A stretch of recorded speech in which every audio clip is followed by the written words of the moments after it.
এমনিতে আশ্বিনের আকাশ যেমন হয় তেমনই আকাশ, কিন্তু যেহেতু সেপ্টেম্বরের শেষে বৃষ্টি একটা আশঙ্কা শুরু থেকেই ছিল, এবার বৃষ্টি ভাসাবে না তো? আবহাওয়া দপ্তরের পূর্বাভাস কিন্তু বলছে পুজোয় বেশ কিছু জেলায় বৃষ্টি হতে পারে। কোন কোন জেলায় বৃষ্টি হবে, কেনই বা হবে? মানে ঠিক কোনো নিম্নচাপ আসছে, সেই নিম্নচাপের জেরে বৃষ্টি, কবে বৃষ্টি হতে পারে, পূর্বাভাস কি বলছে জানবো। আমার সঙ্গে সরাসরি রয়েছে বিশ্বজিৎ। বিশ্বজিৎ,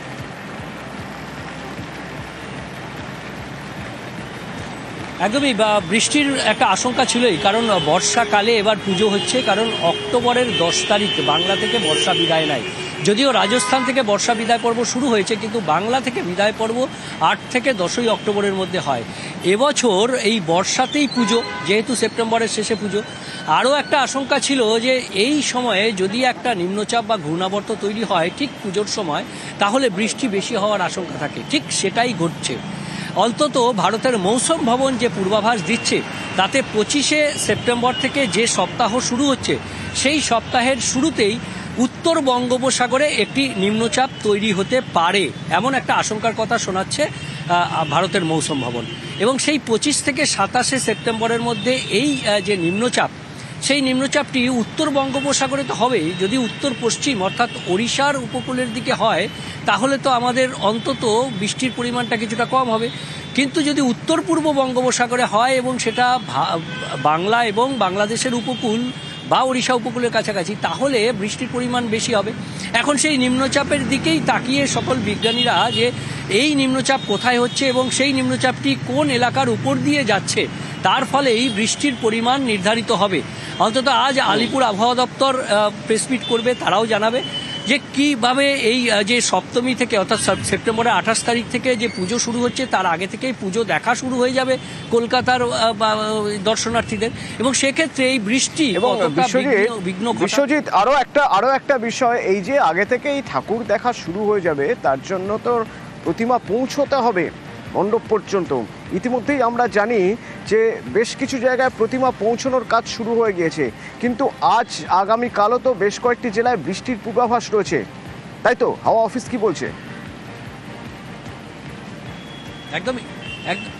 একদমই আজই দক্ষিণবঙ্গের ক্ষেত্রে বিক্ষিপ্তভাবে বজ্রবিদ্যুৎ সহ বৃষ্টি। কলকাতায় কিছুক্ষণ আগেই বজ্রবিদ্যুৎ সহ এক পশলা বৃষ্টি হয়ে গেছে।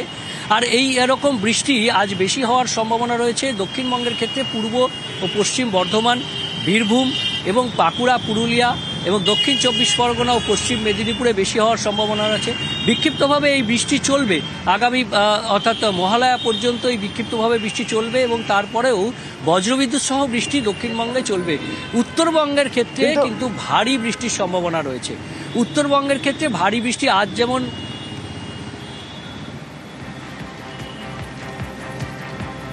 হ্যাঁ বিশ্বজিৎ, এটাই জানতে চাইছিলাম যে উত্তরবঙ্গে অনেকেই আছেন পুজোর সময়, তারা চেষ্টা করেন উত্তরবঙ্গে বেড়াতে যেতে, আগে থেকে টিকিট কাটা আছে, রিজার্ভেশন করা আছে, কিন্তু মুশকিল হচ্ছে নাগারে বৃষ্টি হচ্ছে উত্তরবঙ্গে। আগামী কয়েকদিন কি পরিস্থিতি থাকবে?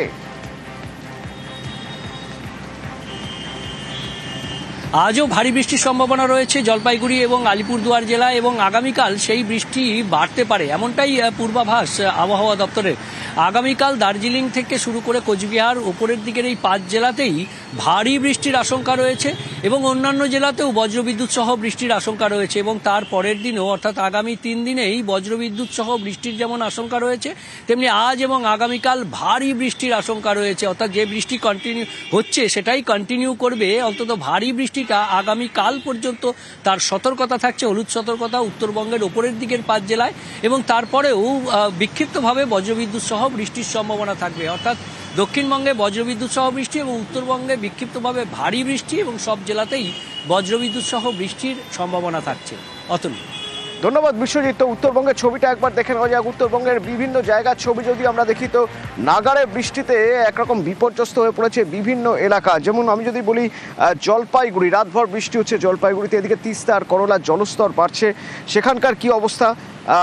কাপড় ধুতে গিয়ে করলার জলে ভেসে নিখোঁজ একজন। শান্তনু রয়েছে আমার সঙ্গে জলপাইগুড়ি থেকে। শান্তনু, কি অবস্থা? রাতভর বৃষ্টি, জলপাইগুড়ি শহরের কি অবস্থা?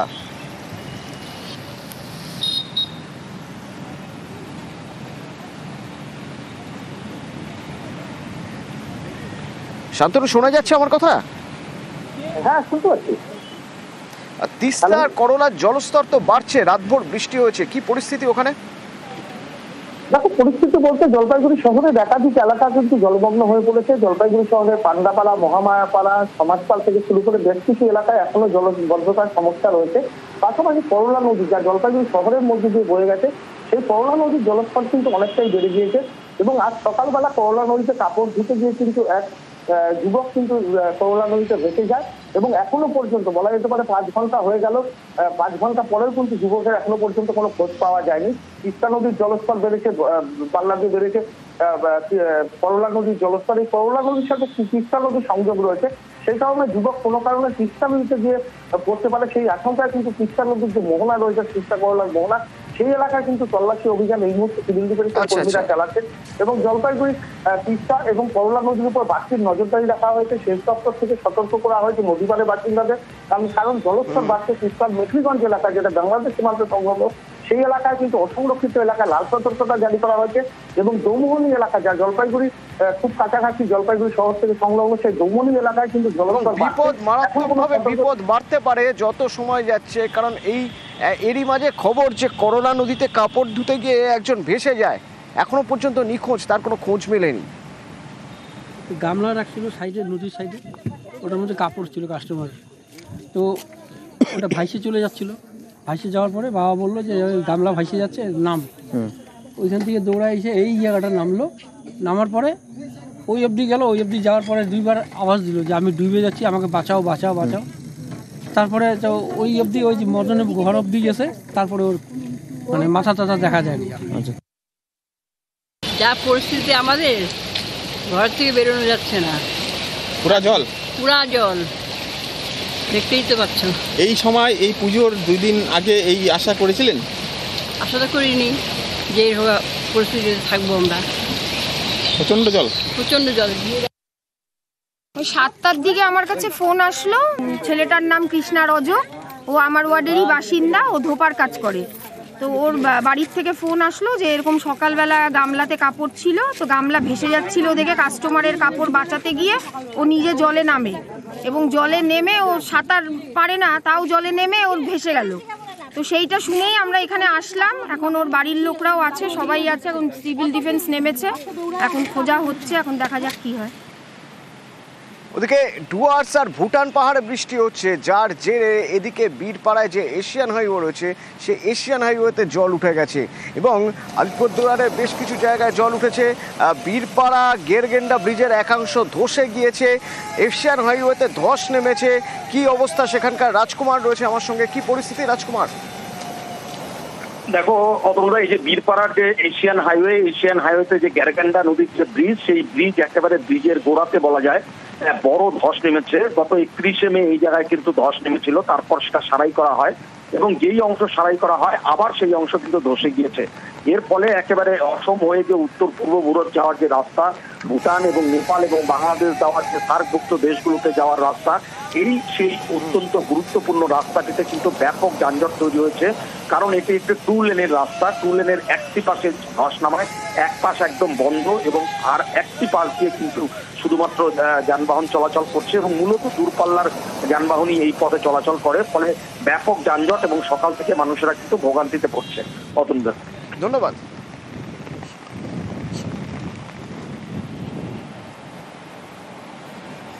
শুধু যে উত্তরের এই অবস্থা তা নয়, পশ্চিমের জেলাগুলোর অবস্থাও বেশ চাপের। পশ্চিমের জেলা মানে আমি যদি বাঁকুড়ার কথা বলি, পশ্চিম মেদিনীপুরের কথা বলি, কি অবস্থা সেখানকার? আমার সঙ্গে প্রিয়ব্রত রয়েছে সরাসরি। প্রিয়ব্রত, কি পরিস্থিতি?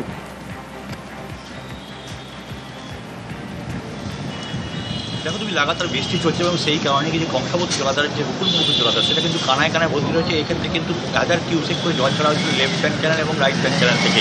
এই জল ছাড়ার পরিমাণের ফলেই কিন্তু যে রাইট ব্যাঙ্ক চ্যানেলের যে অংশটা রায়পুরের অংশ দিয়ে চলে, সেখানেই সেচের জমিতে জল লাগাবে, সেই কারণে আমন্ত্রণের ক্ষেত্রে সেই জলের জন্যই জল ছাড়া হয়েছিল এবং লাগাতার সেই 1.5 মাস ধরে জল ছাড়া চলছিল। সম্প্রতিকালের যে কাল্লাপুর এলাকায়, সেখানেই কিন্তু সেচের প্যানেল ভেঙে যায় এবং রাতের 2:30 নাগাদ এই ঘটনা ঘটে এবং এর ক্ষেত্রে কাল্লাপুর, দীঘা এবং শ্যামসুন্দরপুর সহ বিস্তৃত বিস্তীর্ণ গ্রাম এলাকায় প্রায় জলমগ্ন হয়ে পড়ে এবং কোথাও হাঁটু জল, কোথাও গোড়ার সময় জলে কিন্তু নাকাল হতে হয়েছে মানুষজনকে। মানুষজন চাইছেন এই যে এই জল চাষের জন্য দেওয়া হয়েছে, সেক্ষেত্রে কী করে ভেঙে গেল সেচ চ্যানেল। রক্ষণাবেক্ষণের অভাবকে মূলত দায়ী করছেন গ্রামের মানুষজন। অন্যদিকে আপাতকালীন পরিস্থিতিতে সেচ চ্যানেলের যে জল, সেই জল বন্ধ করা হয়েছে মুখ্যমন্ত্রী কর্তৃপক্ষ এবং ইমিডিয়েট সেখানে পৌঁছে গেছেন ব্লক স্তরের আধিকারিকরা, পঞ্চায়েত স্তরের আধিকারিকরা সহ জেলা ব্লক নেতৃত্ব, এবং সেখানেও যুদ্ধকালীন পরিস্থিতিতে উদ্ধার কার্য করছে এবং স্থানীয় মানুষজনকে যেটা জানা যাচ্ছে 33টি এখনো পর্যন্ত বাড়ি ক্ষতিগ্রস্ত হয়েছে এবং মানুষজনকে তুলে নিয়ে যে উঁচু স্থান রয়েছে যেখানে যে ICDS সেন্টার কোথাও আটচালা, সেখানে নিয়ে যেয়ে খাবারের ব্যবস্থা করা এবং মানুষজনকে সেখানেই সেন্টার দেওয়া হয়েছে। যতক্ষণ না জল নামছে ততক্ষণ তাদেরকে বাড়িতে ঢুকতে দেওয়া হবে না, এমনটা জানা যাচ্ছে প্রশাসনের তরফ থেকে। অন্যদিকে স্থানীয় মানুষজন তারা চাইছেন রক্ষণাবেক্ষণের যে অভাব রয়েছে চ্যানেলগুলোতে, দীর্ঘদিন রেস্টুরেন্টগুলো হয়নি এবং পুরনো নাব্যতাও কমে গেছে, সেই কারণেই কিন্তু এই ধরনের দুর্ঘটনা ঘটছে। অন্যদিকে কমিশন কর্তৃপক্ষ এই ব্যাপারে কিন্তু বলতে চাই। ধন্যবাদ।